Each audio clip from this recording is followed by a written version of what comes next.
بجی ہے چند سانسیں یا نبی تشریف لے آؤ کہ رستا تک رہی ہے آپ کا بیمار کی چوکھٹ۔ اس نے خط لکھا اپنے دوست حبیب یمنی کے پاس اور اس میں لکھا تھا، ذرا توجہ سے سننا ایمان تازہ ہو جائے گا۔ میں بتانا چاہتا ہوں میرا نبی کتنی شان والا ہے۔ اس نے اپنے حبیب یمنی کو خط لکھا۔ حبیب یمنی ابو جہل کے بزنس پارٹنر بھی تھے اور اس کے ہم سبق ساتھی بھی تھے، بچپن کے دوست بھی تھے اس کے۔ اس نے خط لکھا کہ تم حکیم بھی ہو اور بڑے عقل مند بھی ہو، لیکن آؤ ایک بات ہے تم سے کرنی ہے، جیسی میرا خط تمہیں ملے فوراً چلے آنا مکے میں۔ یہ خط حبیب یمنی تک پہنچا، جیسی خط ان کے پاس پہنچا انہوں نے فوراً سفر شروع کیا، مکے کی سرحد پر آئے۔ ابھی مکے میں داخل نہیں ہوئے ہیں کہ ابو جہل پہلے ہی باہر کھڑا ہو گیا تھا اور ہاتھ میں روئی لے کے کھڑا تھا۔ حبیب یمنی کو آتے دیکھا، اتارا نیچے کا، نیچے اتر، نیچے اترے حبیب یمنی کا اب کیا کہنا ہے؟ کہا پہلے یہ روئی لو اپنے کانوں میں لگا لو۔ کہا کس لیے؟ کہا کہ محمد کی آواز تمہارے کانوں تک نہ پہنچ جائے۔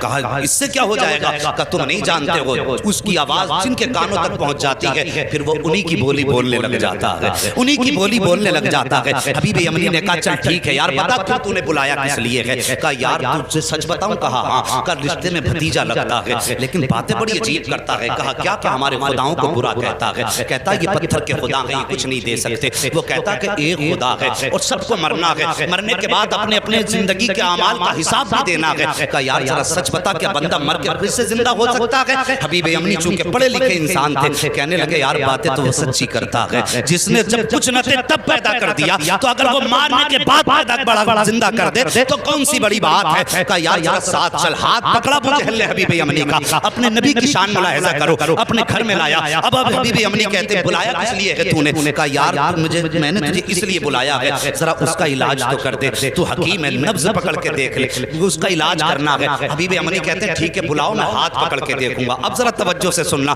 یہ دشمن کی بولی ہے، سچ وہ ہوتا ہے جو سر چڑھ کے بولا کرتا ہے۔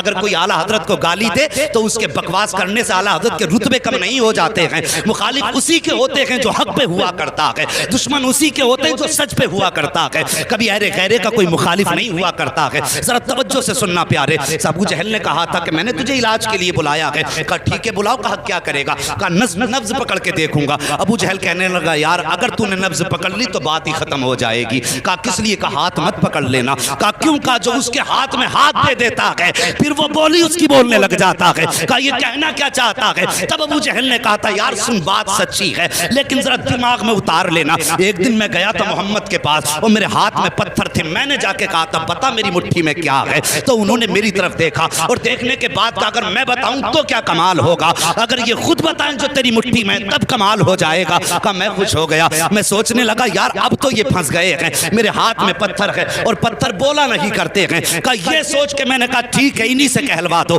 میرے نبی نے فرمایا کنکریو، اگر میرے نبی نے فرمایا جو تیری مٹھی میں ہے اگر میں بتاؤں گا تو کوئی کہے گا کسی نے بتا دیا ہوگا، آخر اس مٹھی میں رہنے والی چیز سے پوچھ کے ہم کون ہیں۔ جیسی اس نے کہا بہت خوش ہوا، کان کے قریب مٹھی لگائی، جیسی کان کے قریب لگائی تو پتھر کہہ رہے تھے لا الہ الا اللہ محمد رسول اللہ۔ ابو جہل کہنے لگا او یار یہ ہاتھ کا کمال ہے، ہاتھ مت پکڑ لینا، اگر اس کا ہاتھ پکڑ لو تو بات ہی ختم ہو جاتی ہے، ہاتھ یہاں پکڑتا ہے رب کی رحمت پہ جا کے چھوڑ دیتا ہے۔ اللہ اکبر۔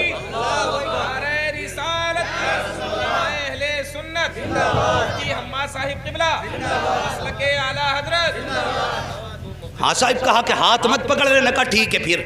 کہا پھر اگر ہاتھ نہیں پکڑنا تو کم سے کم اس کی آنکھوں میں جھانک کے دیکھوں گا، آنکھوں کے ذریعے بھی بیماری کا پتہ چلتا ہے۔ یہ ڈاکٹر لوگ بیٹھے ہوئے ان سے پوچھئے آنکھوں کے ذریعے بیماری کا پتہ چلتا ہے، اور یہ علماء اکرام ہے بڑے بڑے علماء، ان سے پوچھئے کہ جادو اور آسیب کا پتہ بھی آنکھ سے چل جاتا ہے۔ تو کہنے لگے ٹھیک ہے پھر آنکھ میں جھانک کے دیکھوں گا۔ کہا اس کی آنکھوں میں آنکھیں مت ڈال دینا۔ کہا کس لیے؟ کہا اگر آنکھ سے آنکھ ٹکرا گئی تو کام ہی ختم ہو جاتا ہے۔ یہ دشمن کہہ رہا کہ آنکھ میں آنکھ مت ڈال دینا۔ کہا پھر؟ کہا اگر آنکھ سے آنکھ ٹکرا گئی تو قصہ ہی ختم۔ کہا کیا ہو جاتا؟ کہا ایک بار بلال کی نظر پڑ گئی تھی محمد کے چہرے پہ، پورے مکے نے مارا یہاں تک کہ جسم سے خون بہا، کھال جلائی، چربی پگھل کے جلی۔ میں نے کئی بار مار کے کہا تھا محمد کا دامن چھوڑ دے۔ کہنے لگا اس کی آنکھوں کا کمال یہ ہے کہ جب سے اس کی نظر محمد کی نظروں سے جا کے ٹکرائی ہے، دنیا کا ظلم ایک پلے میں، بلال کی ہمت ایک پلے میں، وہ دنیا چھوڑنے تیار ہے، محمد کو چھوڑنے تیار ہی نہیں ہوتا۔ بس آنکھیں بھی مت دیکھ لینا۔ تو کہا یار پھر بلایا کس لیے ہے؟ ہاتھ بھی نہیں پکڑنا ہے، آنکھ میں بھی نہیں دیکھنا ہے، بلایا کیوں ہے؟ کہا پھر ایسا کر خوشبو سے پتہ لگائیں گے۔ کہا تو پھر ٹھیک ہے، تو کام ہی نپٹا دے گا۔ کہا پھر؟ کہا خوشبو سے سونگ کے بتاؤں گا کیا ہے۔ کہنے لگا اس کی خوشبو کی سونگنے کی ضرورت کیا ہے؟ پورا مکہ گواہ ہے، جس گلی سے گزر جاتا ہے 8 دن تک گلیاں مہکتی رہتی ہیں۔ بولو یار ذرا سبحان اللہ۔ جی اگر تھک کے بھوکے بیٹھیں تو میں قربان بھائی سے کہوں گا انہیں پہلے کھانا بانٹ لیں۔ اگر تھک کے نہیں بیٹھے تو محبت سے بولیں ذرا یا رسول اللہ۔ اللہ سلامت رکھے۔ اللہ آج کی گرمی تیرے محبوب کے ذکر کے لیے برداشت کی ہے، مالک قیامت میں محبوب کی زلفوں کا سایہ عطا فرما دینا۔ بس توجہ کرے، اگر تیرے میرے یار کی باتیں ہوں، اپنے محبوب کے تذکرے ہوں تو محبوب کا دل ٹھنڈا ہوتا ہے۔ ہم نے رب کے محبوب کا ذکر چھیڑا ہے، یقیناً خدا راضی ہو جائے گا۔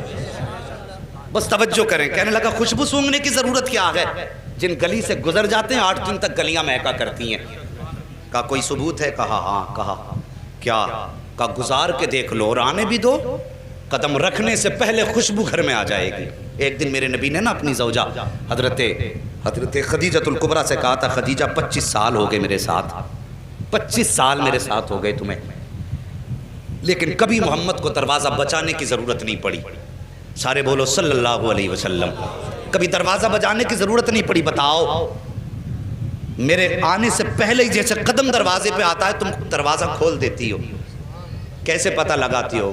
تو کہتی ہیں حضور آپ اپنے دروازے سے پہلے والے چوراہے پہ ہوتے ہیں کہ آپ وہاں ہوتے ہیں، خوشبو آپ سے پہلے گھر کے اندر آ جایا کرتی ہے۔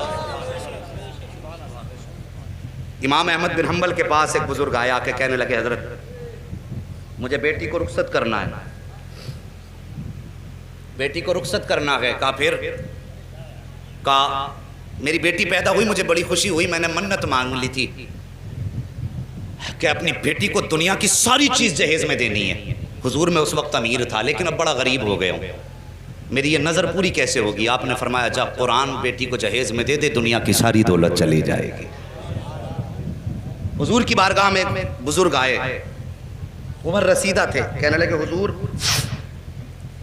میں بیٹی کو رخصت کرنا چاہتا ہوں، حضور کوئی تحفہ آپ کی طرف سے ہو جائے۔ میرے نبی نے فرمایا جاؤ بیری کی لکڑی توڑ کے لاؤ۔ وہ ایک لکڑی توڑ کے لائے، حضور نے نا یوں، توجہ ہے اشکر بھائی، حضور نے یوں اپنے بازو سے رگڑی اور اس پہ سرکار کا پسینہ لگا اور فرمایا جاؤ یہ عطر اپنی بیٹی کے لگا دینا۔ کیا فرمایا؟ جاؤ یہ پسینہ میرا اپنی بیٹی کے لگا دینا۔ مورخین نے لکھا ہے لے کر کے گئے وہ پسینہ سرکار کا بیٹی کے لگایا، جب داماد آئے گھر کے اندر تو وہی پسینہ داماد کے لگایا۔ اللہ اکبر۔ مورخین اور محدثین فرماتے ہیں کہ ان میں تو خوشبو آتی رہی جب تک جیے، لیکن ان کی 7 پشتوں تک مصطفیٰ جان رحمت کی خوشبو آتی رہی تھی۔ اور امام قسطلانی جو سرکار کے 900 سال کے بعد پیدا ہوئے، آپ فرماتے ہیں جب میں اس گلی سے گزرا جس گلی میں وہ نسل آباد تھی جس پر مصطفیٰ کا پسینہ لگا تھا، امام قسطلانی فرماتے ہیں 900 سال گزر گئے، 900 سال کے بعد ایک بچہ میرے سامنے سے گزرا، جب میرے آگے سے گزرا اس کے بدن سے مدینے والے محمد کی خوشبو آ رہی۔ کہنے لگا سونگ مت لینا ورنہ 7 پشتوں تک مہکتا رہے گا۔ کہا جی پھر تو ہو گیا کام۔ حبیب یمنی نے اٹھایا اپنا سامان اور چل دیے۔ بھائی کدھر جا رہے ہو؟ کہا علاج کا تو یہ طریقہ ہی نہیں بچا، ہاتھ میں نہیں دیکھ سکتا، آنکھ میں نہیں جھانک سکتا، خوشبو میں نہیں سونگ سکتا، تو بتا پھر علاج کیسے کروں گا؟ بھائی راضی ہو جا، غصہ نہ ہو، ٹھنڈے دماغ سے ذرا کام لے، بیٹھنا ہم انتظام کر لیں گے۔ کہا پھر؟ کہا ملاقات کر لے۔ کہا ٹھیک ہے ملاقات کر لیتے ہیں۔ جگہ کا تعین، کدھر جانا؟ کہا ان کے ہاں تو نہیں جائیں گے، انہیں اپنے گھر بلا لیتے۔ توجہ کرنا، کیا کہا؟ انہیں اپنے، ذرا سارے کہہ دو، اپنے گھر بلا لیں گے، اپنے۔ کاش اللہ اس آمد کے صدقے میں آج بھی مصطفیٰ کی آمد ہو جائے. واللہ وہ سن لیں گے، فریاد کو پہنچیں گے، اتنا بھی تو ہو کوئی جو آ کرے دل سے. کہا گھر بلا لیتے. المختصر یہ فیصلہ ہو گیا. سرکار کی بارگاہ تک خبر پہنچی، اسلام کا ابتدائی دور ہے. کہا حضور آپ کو فلاں جگہ پہ آنا پڑے گا. ابو جہل جس کا لقب ہے، مشہور ہے دنیا میں لفظ ابو جہل سے، کیونکہ میرے نبی نے ایک بار ابو جہل کہہ دیا تھا. آج تک پوری دنیا ابو جہل کہہ رہی ہے، اور حضور نے ایک بار کہہ دیا تھا تمہارا نام ابو ہریرہ ہے. پوری دنیا اصل نام بھولے بیٹھی ہے. حضور جو کہہ دیں وہی پتھر کی لکیر ہے. توجہ کیجئے. کہا ٹھیک ہے. لیکن جب یہ خبر ہوئی کہ حضور ابو جہل کے گھر جا رہے ہیں، اصل نام ابو جہل کا عمرو بن ہشام ہے، کہ عمرو بن ہشام کے گھر حضور جا رہے ہیں. باتیں ہونے لگی کہ دشمن کے گھر جانے. حضور کا دل تھوڑا رنجیدہ ہوا. یا اللہ مکے میں ایسی باتیں ہو رہی ہیں. فوراً رب کی جانب سے پیغام آیا، محبوب اداس کیوں ہوتا ہے، گھر اس کا ہے چرچا تو تیرا ہی کرا رہے ہیں. خرچ اس کا ہے چرچا تو تیرا ہی ہے نا، پریشان کیوں ہوتا ہے. اللہ اکبر. اب سرکار کو دعوت دے دی گئی. اب ابو جہل کی پلاننگ دیکھو. کہنے لگا سنو بھائی، میں نے یہ سنا جب وہ آتے تو تم اس کی عزت کے لیے کھڑے ہو جاتے ہو. آج وہ آئے نا تو کوئی کھڑا مت ہو جانا، اپنی جگہ سے مت اٹھ جانا، تاکہ انہیں لگے کہ ان کی اوقات کیا گئی. اسے معلوم نہ تھا آج پالا کس سے پڑ گیا ہے، یہ جانتا نہیں تھا آج کس سے پنگا لے رہا ہے. کہا اٹھنا مت، تاکہ انہیں اپنی عزت کا پتہ چل جائے. لیکن یہ اپنی پلاننگ کر رہا تھا. ادھر رب نے فرمایا جبریل جی رب جلیل. کہا کیا کر رہے ہو؟ کہا رب حکم فرما دے. کہا آج ابو جہل کے گھر میں پلاننگ ہو رہی ہے، محبوب آئے تو پھر کسی کو اٹھنا نہیں ہے. کہا جاؤ فرشتوں کی جماعت ساتھ لے کے چلے جاؤ، اور جتنے بیٹھے ہیں نا ابو جہل عتبہ شیبہ بڑے بڑے دشمن، سب کے پیچھے جا کے ایک ایک فرشتہ کھڑا کر دو. جیسے محبوب پہنچے اور جو اٹھنا نہ چاہے، جبریل تیری ذمہ داری ہے کان پکڑ کے اس کو سیدھا کھڑا کر دینا. آج بھی لوگ بھوکا کرتے ہیں کہ سلام کھڑے ہو کے کیوں پڑھتے ہو. قیام تعظیمی یہ رب کراتا ہے، اور قیام تعظیمی سے روکنا تمہارے باپ ابو جہل کا کام تھا. انہوں نے کہا کھڑا نہیں ہونا کسی کو بھی. اور رب نے فرمایا دیکھوں آج کون کھڑا نہیں ہوگا. محبوب میرا جسے میں چاہوں گا وہ کھڑا ہوگا. اللہ اکبر. جب نبی کو دشمنوں نے گھیرا ہے تب مدد کے لیے جبریل آئے ہیں. اس پہ کئی ساری روایتیں ہیں لیکن وقت کم ہے، میں اس کو بھی بتا کے چلتا. لیکن بس نبی کی شان سن لو. بات کر دی اس نے کہ کوئی اٹھ کے کھڑا مت ہونا. اللہ اکبر. ادھر میرے نبی ساتھ میں چند صحابہ ہیں. اسلام کا ابتدائی دور ہے. ابو جہل کی محفل میں بیٹھے ہوئے ہیں لوگ جماعت در جماعت. اس کے اپنے چاہنے والے بڑے بڑے کافر مکے کے بیٹھے تھے، اور یہ چاہتے تھے نبی کو ذلیل کریں معاذ اللہ، ان کی گردن جھکائیں. لیکن انہیں معلوم نہ تھا فانوس بن کے جس کی حفاظت ہوا کرے وہ شمع کیا بجھے جسے روشن خدا کرے. اللہ اکبر. وہ کیسے شرمندہ کر سکتے تھے جس کو کائنات کو جس کے قدموں سے عزت ملی ہو، اس کو کیسے ذلیل کیا جا سکتا ہے. میرے حضور نے قدم رکھا. ابو جہل نے عتبہ کے کونی ماری، عتبہ نے شیبہ کے کونی ماری، ایک دوسرے کے کونی مار کے کہنے لگے آ گئے اٹھ کے کھڑے مت ہو جانا. لیکن جیسی آئے نا حضور نے بھی دروازے پہ قدم رکھا تھا. پہلا قدم حضور نے اندر رکھا. ابو جہل نے سب کو دیکھا اٹھنا نہیں. جیسی کہا نا اٹھنا نہیں، ابو جہل کے پیچھے جبریل امین کھڑے تھے. سب سے پہلے ابو جہل کا کان پکڑا اور سیدھا کھڑا کر دیا. جب ابو جہل کھڑا ہوا، عتبہ خود کھڑا ہو گیا، شیبہ خود کھڑا ہو گیا، دشمن خود بخود کھڑے ہو گئے. جب سب کے سب کھڑے ہو گئے، میرے حضور نے اندر قدم رکھا، آئے عزت سے اپنی جگہ پہ بیٹھے، اور بیٹھنے کے بعد پھر پوری جماعت پہ ایک نگاہ ڈالی. جب نگاہ ڈالی ایک دوسرے کو تک رہے تھے. عتبہ شیبہ سے کہہ رہا تھا یار کیوں کھڑا ہو گیا، شیبہ عتبہ سے کہہ رہا تھا تو کیوں کھڑا ہوا. سب مل کے چودھری ابو جہل سے کہہ رہے تھے تم کیوں کھڑے ہو گئے. وہ کہہ رہا تھا یار مجھے خود نہیں پتا چلا میں کیسے کھڑا ہو گیا ہوں. میرے حضور بیٹھے ہیں، اور بیٹھنے کے بعد پھر میرے آقا نے فرمایا تھا چھوڑ دے اس کے کان. اتنا کہا نہ دھڑام سے ابو جہل نیچے گرا. جیسے نیچے گرا حبیب یمنی کہتے ہیں او حبیب یمنی نے کہا تھا ابو جہل پتا چل گیا ہے کہ سچا کون ہے جھوٹا کون ہے. تیرے کھڑے ہونے نے بتا دیا ہے کہ جھوٹا تو ہے، سچا رب نے محبوب کو بنا کے بھیجا ہے.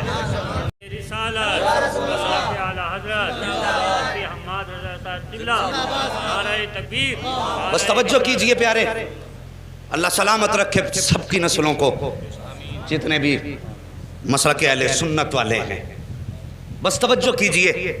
بیٹھ گئے. حبیب یمنی کہنے لگے مجھے اس نے بلایا ہے، اور اس لیے بلایا ہے کہ سنا ہے آپ ایسی ایسی بات کرتے ہیں. میرے نبی نے فرمایا ہاں میں اللہ کا رسول ہوں، خدا ایک ہے، قولوا لا الہ الا اللہ تفلحوا انی رسول اللہ. ہاں میرے نبی نے فرمایا. حضرت حبیب یمنی ابھی ایمان نہیں لائے تھے. کہنے لگے اچھا اگر آپ نبی ہیں تو یہ تو میں بھی جانتا ہوں. کہ نبی جادوگر کا جادو آسمان پہ نہیں چلتا ہے، صرف زمین پہ چلتا ہے۔ اس کا دعویٰ یہ کہ آپ جادوگر ہیں، میرے نبی کے بارے میں کہنے لگے کہ ابو جہل کا دعویٰ یہ کہ آپ جادوگر ہیں، لیکن میں یہ جانتا ہوں کہ جادوگر کا جادو زمین پہ چلتا، آسمان پہ نہیں۔ اور نبی وہ ہوتا ہے جو دل کے حال جانتا ہے۔ آج بد مذہب بدعقیدہ لوگ کہتے ہیں کہ حضور کو پیٹھ کے پیچھے کی خبر نہیں۔ حبیب یمنی ایمان لانے سے پہلے جانتے ہیں نبی وہ ہوتا ہے جو دل کی بات جانتا ہے، جو راز جانتا ہے، وہ نبی ہوتا ہے۔ یہ حبیب یمنی کہہ رہے ہیں، کہتے حضور اس لیے میرے 2 سوال ہیں، 2 سوال یاد رکھنا۔ حبیب یمنی کیا کہتے ہیں؟ میرے بولو سارے بولو، میرے 2 سوال ہیں، ایک سوال میں کروں گا جواب آپ کو دینا ہے، دوسرا سوال بھی آپ کریں گے جواب بھی آپ دیں گے۔ یہ 2 باتیں کہیں حبیب یمنی نے، اتنی بات کہیں میرے نبی فرماتے ہیں ٹھیک ہے بتاؤ پہلا سوال کرو۔ کہا میں جانتا ہوں کہ جادوگر کا جادو آسمان پہ نہیں چلتا، اگر آپ نبی ہیں تو چلیے چاند کے 2 ٹکڑے کر سکتے ہیں آپ؟ وقت دوپہر کا تھا، دوپہر کا وقت تھا، سورج تھا، چاند نہیں تھا اس وقت میں۔ کہا آپ چاند کے 2 ٹکڑے کر سکتے ہیں؟ میرے حضور اٹھے، کہا چلیے۔ حضور آگے آگے، حبیب یمنی پیچھے پیچھے، ابو جہل سب سے پیچھے۔ جب حضور چلنے لگے نا، ابو جہل نے یوں گردن جھکائی، چہرہ اتر گیا۔ ایک کہنے لگا چچا بات کیا ہے؟ کہا بات پوچھتا کیا ہے، جو یہ کہہ دیتا ہے وہ کر کے دکھا دیتا ہے۔ اگر اس نے کہہ دیا ہے تو اب سمجھ لے ٹکڑے کر کے دکھائے گا چاند کے۔ اللہ اکبر۔ جبل ابو قبیس پہ میرے نبی تشریف فرما ہوئے، دوپہر کا وقت تھا، اشارہ کیا تو سورج چھپ گیا، دوسرا اشارہ کیا چاند آ گیا۔ اس کے بعد آقا نے حبیب یمنی کی طرف دیکھا، کہا کروں ٹکڑے؟ کہا جی۔ اتنا کہا میرے حضور نے انگشت نبوت اٹھائی اور یوں اشارہ کیا تو ایک ٹکڑا پورب میں تھا، دوسرا پچھم میں چلا گیا ہے، چاند 2 ٹکڑے ہو گیا۔ جب چاند 2 ٹکڑے ہوا، آپ فرماتے ہیں اب بتا کیا رائے ہے، انہیں جوڑنا ہے یا قیامت تک کے لیے ایسے ہی چھوڑنا ہے؟ اللہ اکبر۔ حبیب یمنی نے کہا تھا اب جوڑ بھی دیجئے، یوں میرے نبی نے اشارہ کیا، چاند جڑ گیا۔ اب اس کے بعد حبیب یمنی کہتے حضور میں تو مان گیا ہوں آپ اللہ کے نبی ہیں، لیکن اب اس کی تسلی کے لیے اب آپ میرے دوسرے سوال کا جواب دیں۔ میرے نبی فرماتے سن، یمن میں تیری ایک بیٹی ہے جو مفلوج ہے، جس کی آنکھوں سے بھی نظر نہیں آتا ہے، کانوں سے سنائی نہیں دیتا ہے، زبان سے گونگی ہے، ہاتھ پیر سے اپاہج ہے، اور تو یہ چاہتا ہے اللہ اس کو شفا عطا فرما دے۔ اتنا سننا تھا، قدموں پہ گرے حبیب یمنی مصطفیٰ کے، کہتے آقا دیر نہ کیجئے، ہاتھ بڑھائیے، کلمہ پڑھائیے، میں مان گیا ہوں، پہچان گیا ہوں یہ جھوٹے ہیں آپ سچے ہیں۔ میرے نبی نے کلمہ پڑھایا۔ حبیب یمنی جب رخصت ہونے لگے، حضور فرماتے ہیں جا، ہم نے تیری بیٹی کو بھی شفا عطا فرما دی ہے۔